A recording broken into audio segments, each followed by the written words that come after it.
اعوذ باللہ من الشیطان الرجیم بسم اللہ الرحمن الرحیم وَاصْبِرْ نَفْسَكَ مَعَ الَّذِينَ يَدْعُونَ رَبَّهُمْ بِالْغَدَاةِ وَالْعَشِيِّ يُرِيدُونَ وَجْهَهُ وَلَا تَعْدُ عَيْنَاكَ عَنْهُمْ تُرِيدُ زِينَةَ الْحَيَاةِ الدُّنْيَا وَلَا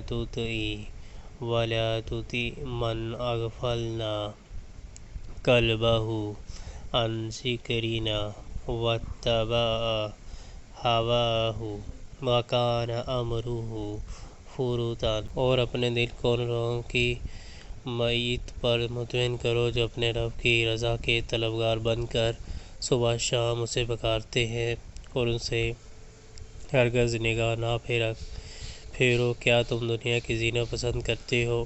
کسی ایسے شخص کی اطاعت نہ کرو جس کے دل کو ہم نے اپنی یاد سے غافل کر دیا ہے اور جس نے اپنی خواہش نفس کی پیروی اختیار کر لی ہے اور جس کا طریقہ افراط و تفریط پر مبنی ہے۔